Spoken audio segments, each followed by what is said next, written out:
آج ہم ایسی شخصیت کے پاس پہنچے ہیں، نام ہے کرنل ریٹائرڈ محمد عامر حفیظ کھوکھر۔ ناظرین، بہت سے ہم سوالات کریں گے ان سے۔ یہاں پر ہم اس طریقے سے ترقی نہیں کر سکے، یہ سب سے بڑی تحصیل ہونے کے باوجود قسم پرسی کی حالت میں آپ کے حلقے اور پاکستان کے لیے آپ کا طویل المدتی ویژن کیا ہے اور آپ اسے کیسے حاصل کرنے کا ارادہ رکھتے ہیں؟ میرے پاس جو مسائل درپیش ہیں اس کے بیچ میں لالسنس ہے، امن و امان کی بڑی بری حالات ہیں، نشہ یہاں پر بہت ہی زیادہ پھیل چکا ہے، نوجوانوں کے لیے روزگار ہے اس کا بہت زیادہ فقدان ہے۔ 4-5 ایسے جو ہے نقطے ہیں جن پہ ہمیں کام کرنے یا فوکس کرنے کا ہمارا ویژن بھی ہے اور ضرورت بھی ہونی چاہیے۔ نے بات کی ہے روزگار کی، تو آپ بے روزگاری، افراط زر اور دیگر اہم معاشی مسائل سے نمٹنے کے لیے کس طرح منصوبہ بندی کرتے ہیں؟ یہاں پر ایجوکیشن سٹینڈرڈ بہتر کرنا پڑے گا، ہمیں یہاں پر ٹیکنیکل ایجوکیشن کو لے کے آنا پڑے گا۔ صحت کی دیکھ بھال اور تعلیم کو بہتر بنانے کے لیے آپ کے پاس کون سے مخصوص منصوبے ہیں سر؟ الحمدللہ یہاں پر سیٹ اپ سسٹم سب موجود ہے، صرف اس سسٹم کو مانیٹر کرنے اور اس سسٹم کو فعال بنانے کی ضرورت ہے۔ صحت کی بات چل رہی ہے تو آپ نے ایک ویلفیئر بنائی ہوئی ہے الحفیظ کے نام سے۔ اللہ تبارک تعالیٰ کے نام پہ الحفیظ کے نام سے ایک ویلفیئر سروس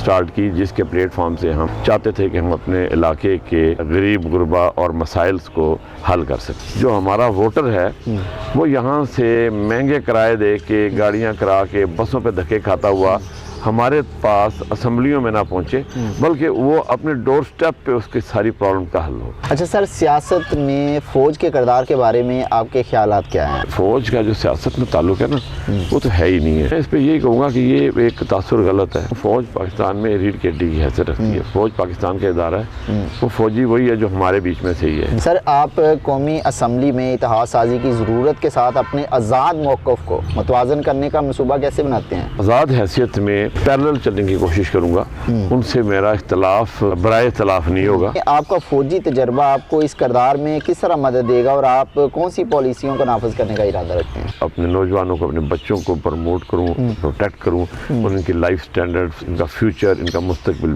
بہتر سے بہتر بناؤں۔ بسم اللہ الرحمن الرحیم۔ السلام علیکم ناظرین، میں ہوں آپ کا میزبان عثمان طور۔ ناظرین، آج ہم پہنچے ہیں پنجاب کی سب سے بڑی تحصیل جھڑاوالا کے حلقہ MN96 میں۔ آج ہم ایسی شخصیت کے پاس پہنچے ہیں جو کسی تعارف کی محتاج نہیں ہے۔ جی ہاں ناظرین، ان کا نام ہے کرنل ریٹائرڈ محمد عامر حفیظ کھوکھر۔ MN96 کی عوام ان کو بخوبی جانتی ہے، یہ لوگوں کے دلوں میں رہتے ہیں کیونکہ ان کی جو خدمات ہیں اپنے علاقے کے لیے، سیاست سے آنے سے پہلے کے یہ جو متحرک ہیں اپنی عوام میں، اپنے علاقے میں مقبولیت ہے ان کی بہت، ان کا ایک نام ہے۔ انہوں نے اللہ کے نام پہ، الحفیظ کے نام پہ انہوں نے ایک ویلفیئر ٹرسٹ بنائی ہے اور یہ مختلف آفاتوں پاکستان میں تو یہ پیش نظر آتے ہیں کیونکہ یہ آرمی سے بلانگ کرتے ہیں۔ ریٹائرڈ کرنل ہیں محمد عامر حفیظ کھوکھر ان کا نام ہے۔ ناظرین، بہت سے ہم سوالات کریں گے ان سے، تو آئیے پروگرام کا آغاز کرتے ہیں۔ السلام علیکم سر، کیسے ہیں؟ وعلیکم السلام، بالکل ٹھیک ہے۔ اچھا سر، بتائیے گا ہمیں کہ کس چیز نے آپ کو MNA کے لیے انتخاب لڑنے کی ترغیب دی، اور دوسرا سر اس کردار میں کیا حاصل کرنے کی امید کرتے ہیں آپ سر؟ دیکھیں طور صاحب، یہ جو سیاست ہے، میں سمجھتا ہوں سیاست جو ہے یہ ایک حقوق العباد ادا کرنے کا سب سے بہترین ذریعہ ہے۔ اس میں اگر آپ کا جذبہ فلاح انسانیت ہے، خدمت ہے، تو یہ اس سے بہتر پلیٹ فارم آپ کو نہیں مل سکتا۔ اگر آپ نے انفرادی طور پہ کوئی عمل کرنا ہو تو وہ اس کا جو دائرہ ہوتا ہے وہ تھوڑا سا کافی چھوٹا ہوتا ہے، یا آپ کے جتنے وسائل ہوں اس کے مطابق ہوتا ہے۔ لیکن جب آپ نے اجتماعی بہتری، ویلفیئر اور علاقے کی ترقی کی طرف جب آپ قدم اٹھاتے ہیں تو آپ کو ایک پلیٹ فارم چاہیے ہوتا ہے۔ اور سیاست یا اس میں ڈیموکریسی میں ہم سمجھ سکتے ہیں کہ یا پروونشل گورنمنٹ یا نیشنل اسمبلی کا جو پلیٹ فارم ہے وہ آپ کو بہت سارا موقع دیتا ہے کہ آپ اپنے علاقے کی بہتری کے لیے کام کر سکتے ہیں۔ یہی جذبہ تھا اپنے علاقے کی خدمت کا، اپنے علاقے کی بہتری کے لیے کام کرنے کا، کہ میں نے یہ جو ہے سائٹ چنی۔ ٹھیک ہے سر، آپ کے حلقے کو درپیش سب سے اوپر 3 مسائل کون سے ہیں اور آپ ان کو کیسے حل کرنے کا ارادہ رکھتے ہیں؟ دیکھیں، میں آپ کو بتاتا چلوں کہ ہمارا جو یہ علاقہ ہے ماشاءاللہ یہ اللہ تبارک تعالیٰ کی تمام تر عطا کردہ ہمیں فیسلٹیز ہیں ان سے مالا مال ہے، لیکن یہاں پر بہت چیزوں کا فقدان ہے کہ یہاں پر ہم اس طریقے سے ترقی نہیں کر سکے، یہ سب سے بڑی تحصیل ہونے کے باوجود قسم پرسی کی حالت میں، اور اس کی بیسک وجہ یہ ہے کہ یہاں پر بڑی ایڈمنسٹریشن بہت بری ہے، یہاں کے وسائل کو بروئے کار نہیں لایا جا رہا۔ یہاں 3 جو میجر مسائل، 3 نہیں ہیں، یہاں 4-5 مسائل ہیں میجر۔ سب سے پہلے تو یہاں کا جو مسئلہ ہے وہ ہے لا اینڈ آرڈر کا۔ اچھا، یہاں پر مغرب کے بعد آپ دیکھ لیں بہت سارے علاقے ہیں جہاں پر آپ اپنے دیہاتوں سے باہر نہیں نکل سکتے، اور ایک خوف اور ڈر کی فضا ہے۔ اس کے بعد دوسرے نمبر پہ جو ہے وہ ہے یہاں پر تعلیم کا تقریباً نہ ہونا۔ ٹھیک ہے، جو بھی اسکول ہیں، جو بھی کالج ہیں، جو بھی یہاں پر سیٹ اپ بنے ہوئے ہیں، ان کے اندر وہ جو معیار تعلیم ہے وہ بہتر نہیں ہے، اس کی حالت بہت بری ہے۔ اس کے بعد جو یہاں پر صحت کا جو نظام ہے وہ بالکل درہم برہم ہے۔ یہاں پر ایک ہی بڑا ہاسپٹل ہے اور وہ ہے جڑاوالا تحصیل ہاسپٹل۔ اب تحصیل ہاسپٹل کے اندر جب آپ جا کے دیکھیں تو آپ کو ایک وحشت ہوتی ہے کہ یار یہ میں ایسی جگہ پہ آ گیا ہوں جہاں پر مجھے صحت کی کوئی بھی سہولت میسر نہیں ہوگی، نہ عملہ کام اچھی طرح کر رہا ہے، نہ صفائی کا نظام بہتر ہے، نہ دوائی کا نظام بہتر ہے۔ بلکہ یہاں پر ایک چیز مشہور ہے کہ جب بھی آپ جڑاوالا ہاسپٹل جاتے ہیں تو وہ آپ کو فوراً کہیں گے کہ جی ریفر کر دیں گے آپ کو فیصل آباد کے ہاسپٹلز میں، یا آپ کو لاہور کی طرف بھیج دیں گے۔ تو بیسک فیسلٹی جو ہے وہ یہاں پر ہونی چاہیے۔ یہ THQ یا تحصیل ہیڈ کوارٹر ہاسپٹل کی جتنی بھی قانون کے مطابق وہاں پر چیزیں میسر ہونی چاہیے وہ ہونی چاہیے، وہ نہیں ہے۔ چوتھی چیز جو ہے وہ یہ ہے کہ یہاں پر جو نوجوانوں کے لیے روزگار ہے اس کا بہت زیادہ فقدان ہے، اور آپ کے نوجوان آپ دیکھیں کہ بہت زیادہ بے روزگار ہے۔ تو یہ 4-5 ایسے جو ہے نقطے ہیں جن پہ ہمیں کام کرنے یا فوکس کرنے کا ہمارا ویژن بھی ہے اور ضرورت بھی ہونی چاہیے۔ اگلی آخری چیز جو ہے وہ ہے یہاں پر جو صحت نسواں ہے، عورتوں کے جو ان کی فیسلٹیز ہیں میڈیکل کی وہ نہیں ہے۔ اس کے بعد خواتین کے لیے اچھے اسکول نہیں ہیں، ان کے لیے روزگار نہیں ہے، ان کو ایک میں سمجھتا ہوں کہ یہ نگلیکٹڈ ایریا ہے، اس کے اوپر کام کرنے کی ضرورت ہے۔ ٹھیک ہے، اچھا سر، آپ نے بات کی ہے روزگار کی، تو آپ بے روزگاری، افراط زر اور دیگر اہم معاشی مسائل سے نمٹنے کے لیے کس طرح منصوبہ بندی کرتے ہیں؟ جو بے روزگاری ہے نا، وہ بے روزگاری بذات خود آپ اس کو اکیلا نہیں لے سکتے۔ بے روزگاری سٹارٹ ہوتی ہے آپ کے پور ایجوکیشن سسٹم، یعنی کہ برے تعلیمی معیار کے بعد۔ اگر آپ کا تعلیمی معیار اچھا ہے تو یقیناً آپ کے جو یہاں کے بچے ہیں یا بچیاں ہیں ان کا تعلیمی معیار بھی اچھا ہی ہوگا، اور جب ہوگا تو وہ کمپیٹیبل ہوگا پاکستان کے دوسرے اضلاع کے مطابق، تو آپ کی روزگار آٹومیٹکلی ٹھیک ہو جائے گی۔ یہ صرف ایسے نہیں ہو سکتا کہ آپ کہیں کہ ہمارے یہاں کے روزگار کا سسٹم آج ہی ٹھیک ہو جائے، نہیں، ہمیں اس کو یہ ایک چین ہے، ہمیں یہاں پر ایجوکیشن سٹینڈرڈ بہتر کرنا پڑے گا، ہمیں یہاں پر ٹیکنیکل ایجوکیشن کو لے کے آنا پڑے گا، ہمیں یہاں پر ڈگری سے ہٹ کے کوئی ہنر کی طرف جانا پڑے گا، پھر یہ معیار زندگی اور یہ اپنا جو آپ کا روزگار کا سسٹم ہے وہ بہتر ہوگا۔ تو ہمارا ویژن یہ ہے کہ ہم یہاں پر ڈگری سے ہٹ کے ٹیکنیکل ایجوکیشن کی طرف قدم بڑھائیں گے اور اپنے بچوں کی تعلیم پہ فوکس کریں گے، اور انشاءاللہ 4-5 سال کے ٹینیور کے بعد ہم دیکھیں گے اس میں بہت بہتری آنا شروع ہو جائے گی۔ ٹھیک ہے سر، آپ حلقے میں بہتری لانے کی بات کہہ رہے ہیں، تو سر ہمیں یہ بتائیے گا کہ آپ اپنے حلقے میں بنیادی ڈھانچے، صحت کی دیکھ بھال اور تعلیم کو بہتر بنانے کے لیے آپ کے پاس کون سے مخصوص منصوبے ہیں؟ سر دیکھیں، یہ پاکستان تمام وسائل سے مالا مال ہے، اور الحمدللہ یہاں پر سیٹ اپ سسٹم سب موجود ہے، صرف اس سسٹم کو مانیٹر کرنے اور اس سسٹم کو فعال بنانے کی ضرورت ہے۔ ہمارے یہاں پر دیہاتوں میں بہت سارے بیسک ہیلتھ یونٹس موجود ہیں، ڈسپینسری کا سسٹم موجود ہے، لیکن افسوس کی بات یہ ہے کہ وہاں پر دوائیاں نہیں ہیں، وہاں پہ سٹاف نہیں ہے، ان کی بلڈنگ جو ہے وہ بڑی زبوں خالی کی شکار ہے، ٹوٹ پھوٹ کا شکار ہے۔ اس کے بعد یہ ہے کہ وہاں پر کوئی عملہ ایسا نہیں ہے جو کہ ٹرینڈ ہو، لوگ جو ہیں اس کو اتنا سیریس نہیں لے رہے۔ ٹھیک ہے، تو ہمارا جو بیسک معاملہ ہوگا وہ یہ ہوگا، سب سے پہلے ہم وہ جو سسٹم ہے اس کو فعال کریں گے، کیونکہ آج میں آپ کو یہ کہہ دوں کہ نہیں میں نیا سسٹم بنا لوں، میں نہیں بنا سکتا۔ ہم نے اس بنے ہوئے سسٹم کو فعال کرنا ہے، اس کے بعد نیکسٹ اسٹیپ ہوگا کہ ہم اس میں ڈیولپمنٹ کریں گے، بہتری لے کے آئیں گے۔ تو پہلے جو بنیادی سسٹم ہے اس کو بہتر کریں گے، اپنے ہاسپٹل میں فیسلٹیز ہیں، ڈاکٹر کی پروویژن ہے، دوائیاں ہیں، وارڈز ہیں، ان کو بہتر کرنے کی کوشش کریں گے۔ ٹھیک ہے، اسٹیپ 2 اس کے بعد شروع ہوتا ہے۔ اچھا سر، صحت کی بات چل رہی ہے تو آپ نے ایک ویلفیئر بنائی ہوئی ہے الحفیظ کے نام سے، باقی یہ جو ویلفیئر ہے اس میں کیا کیا سہولتیں سر آپ جو ہیں آپ کے حلقے کی عوام ان سے مستفید ہو رہی ہیں سر، اس بارے میں تھوڑا سا بتائیے گا۔ دیکھیں 2017-18 میں جی ہم نے، میری فیملی نے، ہم سب لوگوں نے مل کے، بہن بھائیوں نے اللہ تبارک تعالیٰ کے نام پہ الحفیظ کے نام سے ایک ویلفیئر سروس سٹارٹ کی، جس کے پلیٹ فارم سے ہم چاہتے تھے کہ ہم اپنے علاقے کے غریب غربا اور مسائل کو حل کر سکیں۔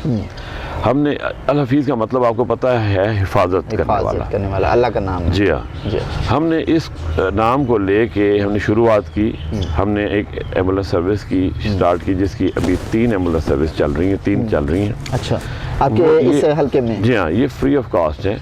اس میں ہم کوشش کرتے ہیں کہ یہ ایمبولینس جو ہے اس کا صحیح استعمال ہو، اس کو ہمارے قریب 3 شہر جو ننکانہ اور جڑاوالا تک کے بیچ میں ہم اپنے جو مریض ہیں جو کہ جن کو ضرورت ہے ان کو یہ پرووائڈ کریں۔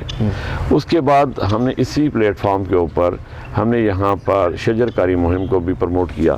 اس میں ہم نے یہاں پر بھی درخت لگائے، اپنے علاقے میں لگائے، اپنے دیہاتوں میں تقسیم بھی کیے۔ اس کے علاوہ ہم نے گورنمنٹ لیول پہ جو اسسٹنٹ کمشنر ہیں کا آفس ہے، اس کو ہم نے کوئی 3 دفعہ ہم اس کو بھی جو ہے اپنا یہ دے چکے ہیں۔ ایک دفعہ ہم نے تقریباً 16,000 درخت تقسیم کیا، ایک دفعہ ہم نے تقریباً کوئی 6,000 درخت تقسیم کیا، ایک دفعہ ہم نے 4,000 درخت جو ہے وہ تقسیم کیا۔ اور اس کے بعد جو ہے اپنا اس کے علاوہ اسی پلیٹ فارم کے ذریعے سے آپ کو یاد ہوگا کہ 2 سال پہلے جنوبی پنجاب میں، ہاں جی، کرونا کے حوالے سے تقریباً ہم نے 50,000 کے قریب جو ہے ماسک، گاؤن، دوائیاں وغیرہ ہم نے تقسیم کی۔ اچھا، اس کے بعد جنوبی پنجاب کا جو سیلاب آیا تھا، میں آپ کو بتاتا چلوں کہ ماشاءاللہ ہمارے علاقے سے ہم نے کوئی گاڑیاں، ٹرک وغیرہ اپنے راشن کے، یہ ہمیں معلوم ہوا ہے، تھوڑا سا بتائیے گا اس بارے میں۔ 3 ٹرک جی ہم نے یہاں سے اپنا سامان جو ہے وہ، اس کے بیچ میں خیمے تھے، اس میں کھانے کی چیزیں تھیں، اس میں فرسٹ ایڈ کا سامان تھا، اس میں ان کے کپڑے تھے، ہم نے وہ جو ہے تقسیم کیا۔ اور ہم نے وہ تقسیم اس طرح کیا کہ ہم نے جا کر وہ لاہور میں رینجر ہیڈ کوارٹر میں جو ڈائریکٹر جنرل رینجر تھے ان کے جا کے ہینڈ اوور کیا۔ انہوں نے بڑے خوش دلی سے ہمیں ریسیو کیا اور بڑا اچھا ویلکم کیا۔ پھر انہوں نے وہی سامان جو ہے ہم سے پوچھا کہ اگر آپ خود تقسیم کرنا چاہتے ہیں یا ہم کریں، تو ہم نے کہا جی ہمیں آپ پہ ٹرسٹ ہے، آپ جائیں۔ انہوں نے کہا یہ پہلی دفعہ ایسے ہوا ہے کہ کسی پرائیویٹ آرگنائزیشن نے اور کسی دیہات نے مل کے ہمیں یہ سپورٹ دیا ہے، تو انہوں نے بڑا شکریہ ادا کیا۔ اس کے علاوہ جو ہے دیکھیں، ہم نے اس وقت تک تقریباً 60 سے اوپر دیہات پہ ہم ڈینگی کا سپرے کرا چکے ہیں اپنے حلقے میں۔ اچھا، اب 60 سے اوپر، اب میرا خیال ہے شاید 60 میں کم بتا رہا ہوں، میں بھی شاید اب اس وقت 70-80 پہنچ چکا ہوگا، لیکن میرے پاس جو ڈیٹا میرے پاس تھا اس کے مطابق اب تک 60 سے اوپر ہو چکے ہیں۔ ٹھیک ہے، وہ بھی ہم فری آف کاسٹ کرا رہے ہیں، اور وہ ایک دفعہ نہیں، ان دیہاتوں ہم نے کئی دفعہ کروایا، کیونکہ جو ہمارے رینج میں آتے جاتے ہیں ہم اس کو کراتے جاتے ہیں، یا جو ہمیں کال کرے ہم اس کو ضرور کراتے ہیں۔ پھر آٹے کی سپلائی، آٹے کا فری ڈسٹریبیوشن، ہمارا فوکس جو ہوتا ہے وہ ہوتا ہے بیوہ خواتین، کیونکہ وہ بیوہ خواتین ہمارے معاشرے کا ایک بہت ہی ایسا طبقہ ہے جس کو ہماری مدد کی ضرورت ہے۔ تو ہم کوشش یہ کرتے ہیں کہ جو نادار، غریب بیوائیں ہیں، حقدار ہیں، ان کو ہم جو ہے روٹین میں راشن، کپڑے، ان کی بچیوں کی شادیاں اور دوسرے ایونٹ پر کوشش کرتے ہیں کہ ہم نمود و نمائش کے بغیر ان کی ہیلپ کر سکیں۔ تو پھر اسی ویلفیئر آرگنائزیشن کے ذریعے ہم نے یہاں پر جو سپورٹس کا معیار اس کو بہتر کرنے کے لیے، جیسے 14 اگست پہ ہم نے سائیکل ریلی کرائی، جیسے فٹ بال میچ، کرکٹ، کبڈی، اس طرح کے ایونٹس جو ہے وہ آرگنائز کرتے رہتے ہیں۔ پھر اپنے اس علاقے میں فری میڈیکل کیمپس، اور وہ میڈیکل کیمپس جو ہیں وہ عوام کے لیے بھی ہیں، اور وہ میڈیکل کیمپس ہم نے اپنے علاقے کے جو جانور ہیں ان کے لیے بھی ہم نے اسٹیبلش کیے، تاکہ دیکھیں ہوتا یہ ہے کہ وہ بھی جاندار ہیں، ان کو بھی تمام فیسلٹیز پرووائڈ کرنا ہماری بیسک ذمہ داری ہے، تو ہم نے اس پہ بھی فوکس کیا ہوا ہے۔ اس کے علاوہ لا اینڈ آرڈر کے اوپر ہم اپنے ضلعی انتظامیہ کے ساتھ متحرک رہتے ہیں، کوشش کرتے ہیں کہ ہمارا علاقہ جو ہے وہ اچھا نظر آئے، ہمارے علاقے میں امن و امان ہو، لا اینڈ آرڈر کی سچویشن بہتر ہو۔ پھر ہم نے جو عورتوں کے حقوق ہیں ان کو بھی ہم لک آفٹر کرتے ہیں۔ ہم کوشش کرتے ہیں کسی کو اگر تعلیم کی سائٹ پہ جانے میں رکاوٹ آ رہی ہے تو ان کو ہم پرووائڈ کریں۔ گھریلو مسائل جو ہیں سر، ایک چیز معذرت کے ساتھ میں پھر یہاں سے سٹارٹ کریں گے، ایک چیز ہمیں پتہ چلی ہے عثمان بزدار کے دور میں وہ گریو یارڈ والا وہ کیا سلسلہ تھا، تھوڑا سا ناظرین کو بتانا پسند کریں گے؟ جی دیکھیں، یہ ہمارے علاقے میں جتنے بھی قبرستان ہیں وہ قبرستان جو ہیں کافی حد تک جو ہیں وہ ٹینڈر کی زمینوں پہ تھے اور ریکگنائزڈ قبرستان نہیں تھے۔ تو میں نے اپنی ذاتی کاوش کے سے جتنے بھی سرکاری زمین کے اوپر قبرستان ہیں، ٹینڈر کے قبرستان ہیں، وہ ان سے میں نے اجازت سے کوشش کی کہ وہ جو ہے ان کو لیجیٹیمیٹ حیثیت مل جائے، ان کو ایک حیثیت ملے کہ واقعی ہی وہ قبرستان جو ہیں وہ سرکاری طور پہ ریکگنائز ہیں، کیونکہ پہلے جو ہے وہ آپ سمجھ لیں کہ وہ قبضے کی زمین تھی۔ ایسے تو الحمدللہ اس کاوش کے نتیجے میں آپ نے دیکھا ہوگا کہ آج سے 3-4 سال پہلے تمام قبرستان ہمارے جو تحصیل کے تھے ان کے باہر بورڈ لگا دیے گئے تھے ایڈمنسٹریشن نے، اور اس کو لیگل حیثیت دے دی گئی تھی، جس میں میرے گاؤں کا قبرستان بھی شامل ہے۔ اچھا سر، آپ مقامی کمیونٹیز کے ساتھ مشغول ہو رہے ہو، ان کے خدشات کو سننے کا منصوبہ کیسے بناتے ہیں؟ دیکھیں، میں سمجھتا ہوں کہ ہمارے علاقہ جو ہے اس میں آپ دیکھ لیں تقریباً 350-400 پولنگ اسٹیشن ہیں۔ اگر آپ دیہات، اگر آپ جھوکیں، اگر آپ بستیاں سب کچھ شامل کر لیں تو 600 کے قریب بنتی ہیں۔ اچھا، اس کے بعد اگر آپ ووٹر کی تعداد دیکھیں تو تقریباً 6 لاکھ کے راؤنڈ اباؤٹ ووٹر بنتا ہے۔ پھر اگر آپ اپنی پاپولیشن کے اوپر بات کریں تو پاپولیشن میرا خیال ہے 15 لاکھ سے 20 لاکھ کے قریب پاپولیشن ہے، جو بہت بڑی تعداد ہے، جس میں بچے شامل ہیں۔ ووٹرز کے علاوہ کی بات میں کر رہا ہوں، ملا کے تقریباً 15 کے آگے پیچھے ہونی چاہیے۔ اب یہ اتنا ہی بڑا تحصیل، اتنی بڑے نفوذ کے ساتھ ایک آدمی کو مینیج نہیں کر سکتا کہ وہ ہر جگہ پہ جا کر ان کو مل سکے، ان سے بات چیت کر سکے۔ اس کے لیے ہم نے ایک چاک آؤٹ کیا، ایک پلان کہ ہم کیا کریں گے۔ ہمارا نظریہ یہ ہے کہ ہم جو ایم این اے ہوگا یا جو بھی ہم میں سے ہم الیکٹڈ ہوں گے، ہماری کوشش یہ ہے کہ ہم لوگوں کے ڈور سٹیپ پہ ان کی پرابلم کو ایڈریس کریں۔ اس کے لیے میرا ویژن یہ ہے کہ میں نے اپنے علاقے کو تقریباً 8 زون میں تقسیم کیا ہوا ہے۔ ان 8 زون میں تقسیم کرنے کے سے یہ ہوگا کہ میرے ان 8 زون میں میرے دفاتر ہوں گے، اس میں میرا سٹاف بیٹھا ہوگا، اس میں اس سٹاف کے پاس ایک رجسٹر ہوگا، اس سٹاف کے پاس ایک موبائل ہوگا، اور وہ پیڈ جو ہے سٹاف ہوگا۔ اس کی ڈیوٹی ہے کہ جو بھی فکسڈ اس ٹائم کے بیچ میں اس کے پاس آئے گا وہ اسے رجسٹر پہ اپنی انٹری کرے گا، اپنی پرابلم کی لکھے گا، اور 24 گھنٹے کے اندر وہ پرابلم جو ہے میرے تک پہنچے گی بھی، اور اس کا کچھ نہ کچھ ازالہ بھی ہوگا۔ تو ہم کوشش کریں گے کہ وہ جو ہمارا ووٹر ہے وہ یہاں سے مہنگے کرائے دے کے، گاڑیاں کرا کے، بسوں پہ دھکے کھاتا ہوا ہمارے پاس اسمبلیوں میں نہ پہنچے، بلکہ وہ اپنے ڈور سٹیپ پہ اس کی ساری پرابلم کا حل ہو، اور ہم اس کے گھر تک جا کے اس کی پرابلم کو ریزالو کریں۔ اس طریقے کا ایک میکانزم ہے، ایک ہمارا پلان ہے جو ہم اس کو چلنا چاہتے ہیں۔ ٹھیک ہے۔ اچھا سر، توانائی کے بحران، دہشت گردی اور موسمیاتی تبدیلی جیسے اہم قومی مسائل پر آپ کا کیا موقف ہے؟ دیکھیں، آپ کو پتہ ہے کہ میں نے 30 سال پاکستان آرمی میں سرو کیا ہے۔ میں تیسری جنریشن کا ملٹری آفیسر ہوں۔ مجھے بخوبی اندازہ ہے کہ کسی بھی ملک کی ترقی میں جو حائل مشکلات ہیں اس میں تخریب کاری بہت بڑا ایک عنصر ہے، اور الحمدللہ پاکستان کی فوج اس قابل ہیں کہ وہ کسی بھی مشکل سے نبر آزما ہو سکتی ہیں۔ اب میرا ویژن جو ہے تخریب کاری میں یہ ہے کہ جب بھی آپ لوکل ایریا کی جو پولیس ہے، لوکل ایریا کی ایڈمنسٹریشن ہے، وہ اگر فعال ہو، متحرک ہو، وہ اپنی ڈیوٹی ہے وہ صحیح طریقے سے سر انجام دے رہی ہو، تو کسی حد تک تقریباً ہم اپنے علاقے میں دہشت گرد قسم کی جو کارروائیاں ہیں ان پہ ہم قابو پا سکتے ہیں. اور یہی چیز جب آپ اوپر اس کو بڑا کرتے جائیں گے تو نیشنل لیول پہ بھی اس کا سدباب ہو سکتا ہے. باقی بھی نیشنل پالیسیز ہیں وہ ہمارے اسکوپ سے بیانڈ ہیں، ہمارے اپنے اس تحصیل کے اسکوپ سے.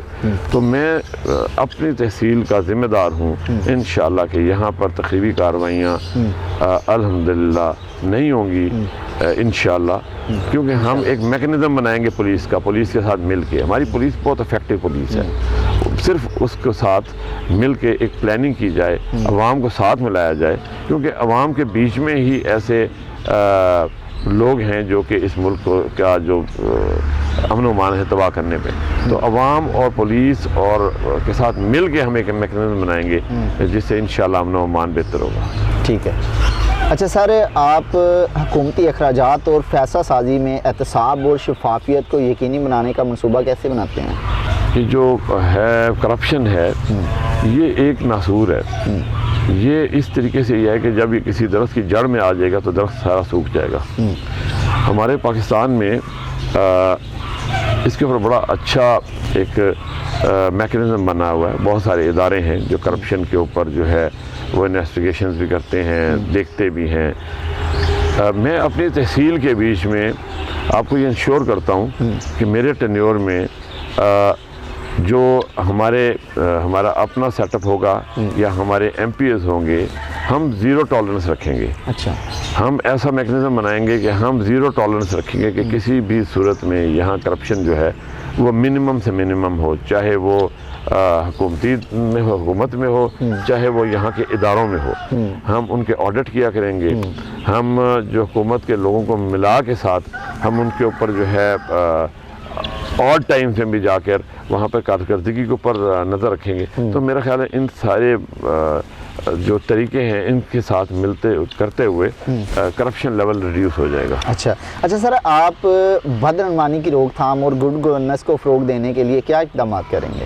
جو لالیسنس ہے اس کو کنٹرول کرنے کے لیے سب سے بہتر تو طریقہ ہے کہ آپ پولیس کو فعال بنائیں. اپنے تھانے کچہری کا جو سسٹم ہے اس کو بڑا آپ افیکٹو کریں تو آٹومیٹکلی جو ہے بدامنی جو ہے وہ ختم ہو جاتی ہے. لوگوں کے اپنے مسائل ہیں، اس کے لیے آپ کو دیہات میں جو پنچایت سسٹم ہے اس کو پھر دوبارہ ایوالو کرنا پڑے گا، بحال کرنا چاہیے، تاکہ لوگ اپنے مسائل اپنے گھر کے اندر ہی ریزالو کریں اور تھانے کی طرف نہ جائیں. میرا خیال ہے اس چیز کو فعال کرنے سے ہمارا جو لوڈ ہے اور ہمارا جو کرائم ریٹ ہے اور ہماری جو آپس میں ڈفرینسز اور لڑائیاں ہیں وہ بہت حد تک ریڈیوس ہو جائیں گی.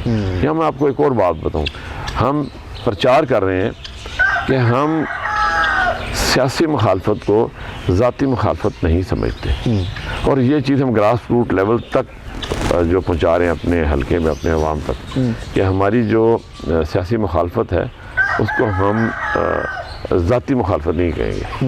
اچھا سر، دوسرا، آپ اپنے حلقے میں نوجوانوں اور خواتین کو بااختیار بنانے کے لیے کیا اقدامات کر رہے ہیں؟ دیکھیں، جیسے میں نے پہلے کہا، ایجوکیشن سٹینڈرڈ آپ کا بہتر ہوگا، لوگوں کی سوچ بہتر ہوگی. تعلیم آپ کو ایک سوچ دیتی ہے، ایک ذمہ داری کا احساس دیتی ہے. تو جب آپ کو تعلیمی معیار بہتر ہوگا تو آٹومیٹکلی آپ کا نوجوان جو ہے اس کو پتہ ہوگا کہ میری اس لائف میں نے کچھ ایم اچیو کرنے ہیں. وہ ایم اچیو کرنے کے لیے، اپنے ان گولز کو اچیو کرنے کے لیے وہ محنت کرے گا. اگر آپ کا تعلیمی معیار صحیح نہیں ہوگا تو اس کی سوچ کا محور ہی نہیں ہوگا، بدل جائے گا. وہ بہت چھوٹی سوچ اور بڑا وہ ایک اللہ اپنے ہی دائرے میں گھومتا رہے گا. تو ہم سب سے پہلے تو فوکس ہی اس لیے تعلیم پہ کر رہے ہیں کہ تعلیم جو ہے آپ کو بہت کچھ سکھاتی ہے. پھر خواتین جو ہیں وہ ہمارا ایک پیوٹ ہے ہماری اس سوسائٹی کا، اور نگلیکٹڈ ہے یہ کمیونٹی. ہم ان کے اوپر اس طریقے سے فوکس نہیں کر رہے. میں آپ کو انشور کرتا ہوں کہ میرے اپنے اس کانسٹیچوئنسی میں خواتین کی تعلیم کے اوپر میں فوکس کروں گا، ان کی صحت پہ فوکس کروں گا، ان کی روزگار کے مواقع پہ فوکس کروں گا، اور میں کوشش کروں گا اپنے جتنا بھی تھوڑا بہت ٹائم ہوگا کہ ہم جو اسمال انڈسٹری ہے جو کہ گھریلو انڈسٹری ہے اس کو کسی طریقے سے فروغ دیں، لوگوں کو ہم ایجوکیٹ کریں، لوگوں کو ہم اس طرح راغب کریں کہ کسی طریقے سے ہم جو اسمال انڈسٹری ہے، جو ڈومیسٹک انڈسٹری ہے، گھر کی انڈسٹری ہے، اس کو پروان چڑھاتے ہوئے ہم اپنا ذریعہ معاش بہتر کریں، اپنا لیونگ سٹینڈرڈ بہتر کریں اور اس علاقے کی ترقی میں ہم اہم کردار ادا کر سکتے ہیں۔ ٹھیک ہے، اچھا سر، پاکستان کی خارجہ پالیسی کے بارے میں آپ کا ویژن کیا ہے اور آپ قومی مفادات کے فروغ کے لیے کس طرح منصوبہ بندی کرتے ہیں؟ دیکھیں، خارجہ پالیسی جو ہے وہ میرا اپنا ذاتی خیال ہے کہ وہ اس کا بیسک نیوکلس یہ ہونا چاہیے پاکستان فرسٹ۔ سب سے پہلے پاکستان کی اپنی سالمیت، پاکستان کی اپنی ترقی، پاکستان کی اپنی سیکیورٹی، انٹیگریٹی کے اوپر ہمیں کوئی کمپرومائز نہیں کرنا چاہیے، اور اس کے بعد ہمیں اپنے جو دوسرے ممالک ہیں ان کے ساتھ ہمیں بھائی چارہ، اخوت، پیار محبت اس چیز کا پرچار کرنا چاہیے۔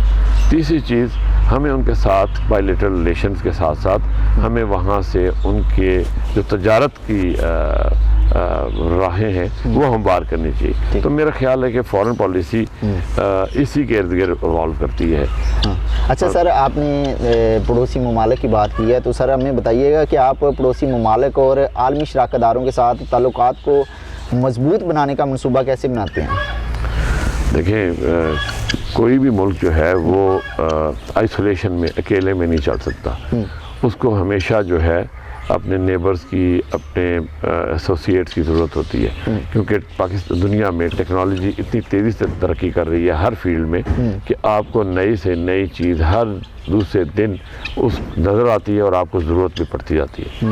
تو ہمارے جو نیبرنگ کنٹریز ہیں ان کے ساتھ ہمارے حالات بہتر ہونے چاہیے۔ اس کے بعد یہ ہے کہ جو آپ یہ دیکھیں کہ ہمارے مڈل ایسٹ میں ایک بہت بڑی تعداد ہے ہمارے لوگوں کی جو ایز اے ورکر وہاں جاتے ہیں، تو ہمیں ایک تو ان سے کارڈیل ریلیشن بھی رکھنے چاہیے، دوسری بات یہ ہے کہ ہمیں اپنے ان ورکرز کے رائٹس کو تحفظ بھی کر دینا چاہیے۔ تو حالات بہتر ہوں گے، ہمارے ریلیشن اچھے ہوں گے، روزگار کے موقع ہمیں زیادہ ملیں گے، کیونکہ ہمیں دوسرے ملکوں کی ضرورت ہے، ان کو ہماری ضرورت ہے۔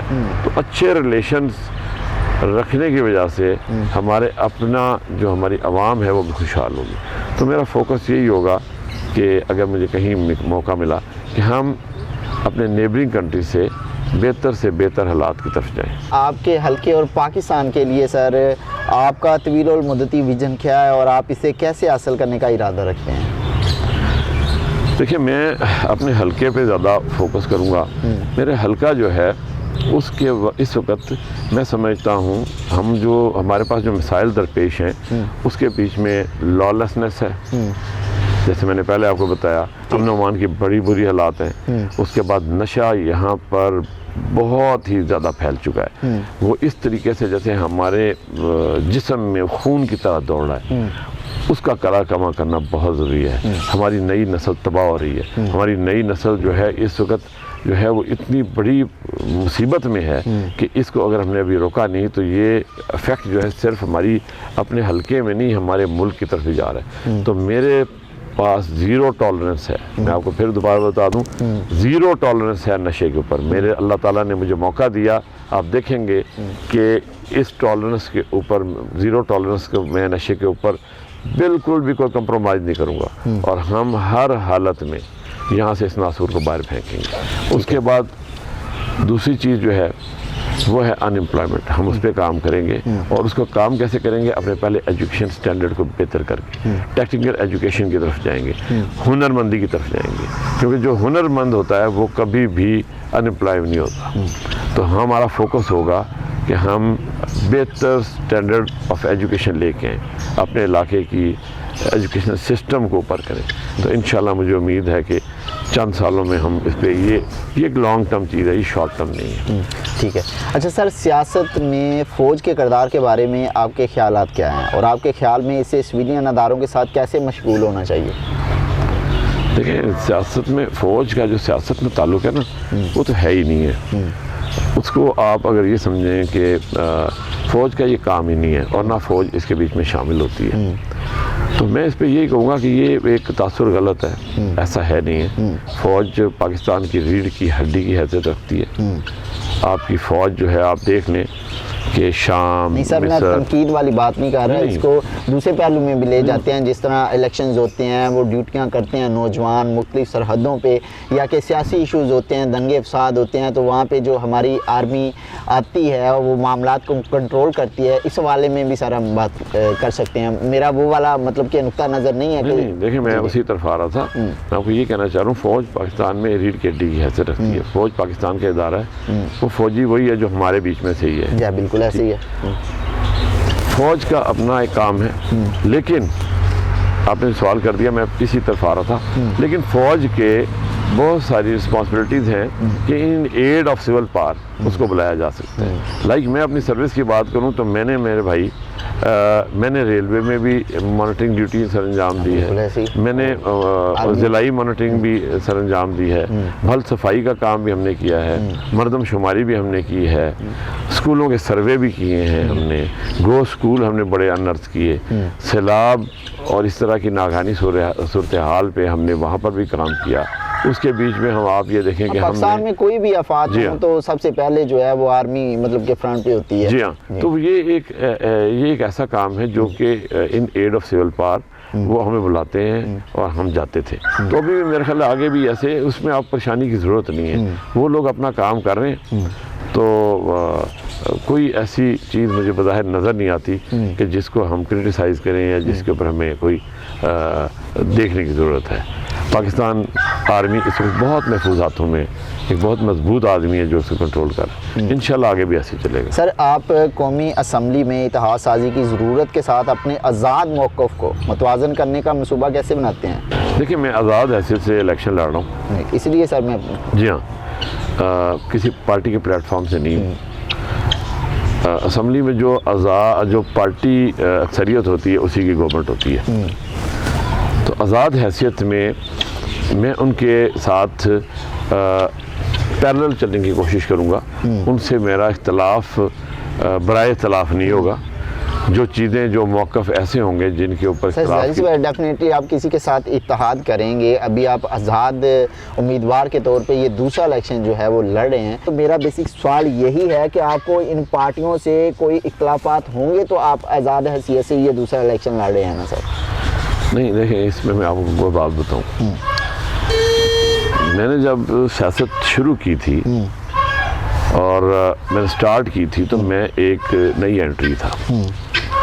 مجھے میرے اس ڈیرے کے بعد یا میرے اس علاقے میں میری پہچان بہت کم تھی۔ اچھا، میں نے سب سے پہلے فوکس یہ کیا کہ میرا اور میرے ووٹرز کا آپس میں ریلیشن ڈیولپ ہونا چاہیے۔ وہ ریلیشن بنے گا تو پھر سیاست میں آنے کا فائدہ ہے۔ میں اس ریلیشن کو بنانے کے لیے میں نے ان تمام پارٹیوں سے سائڈ پہ ہو کے اپنا ورک سٹارٹ کیا، کیونکہ میں نے زیرو سے سٹارٹ کیا۔ اب الحمدللہ اس پوزیشن میں پہنچ چکا ہوں کہ میں اپنے پورے حلقے میں، ہر دیہات میں، ہر گاؤں میں، ہر بستی میں، ہر جھوک میں میں پہنچ چکا ہوں۔ لوگ مجھے جانتے ہیں، پہچانتے ہیں، بٹھاتے ہیں، میرے سے اچھی بات چیت کرتے ہیں۔ انشاءاللہ ایسا موقع آئے گا کہ میں کسی پارٹی فورم پہ سے دوبارہ الیکشن لڑ سکتا ہوں۔ اس میں کوئی ایسی بات نہیں ہے کہ میں کہوں کہ میرا اختلاف ہے۔ دوسری بات ایک اور آپ کو بتا دوں، کوئی بھی پاکستان کی پارٹی ایسی نہیں ہے جس کے منشور میں یہ ہو کہ خدا نہ خواستہ وہ پاکستان کے خلاف کام کرے گی، ایسے نہیں ہوتا۔ تمام پارٹیاں پاکستان کی بقا، پاکستان کی مضبوطی، پاکستان کی سالمیت، پاکستان کی مضبوطی اور عوام کی بہتری کے اوپر فوکس کرتی ہے اور کام کرتی ہے۔ ہاں، انڈیویجول غلط ہو سکتے ہیں، انڈیویجول کا جو ڈیسیژنز ہیں وہ غلط ہو سکتے ہیں، اس پہ ہمیں اعتراض ہو سکتا ہے۔ ٹھیک ہے، تو انشاءاللہ۔ اچھا سر، قومی سلامتی کے بارے میں آپ کے خیالات کیا ہیں اور آپ پاکستان کے دفاع میں کردار ادا کرنے کا کیا ارادہ رکھتے ہیں؟ دیکھیے میں نے اپنے 30 سال میں پاکستان کے دفاع میں بہت بڑا کردار ادا کیا ہے، اور جب میرے پہ جو بھی رسپانسبلٹی دی گئی میں نے الحمدللہ بڑی اچھے طریقے سے اور بڑے خلوص نیت سے اور بڑی وفاداری سے ادا کی ہے۔ اب میں کیونکہ جس سائڈ پہ آیا ہوں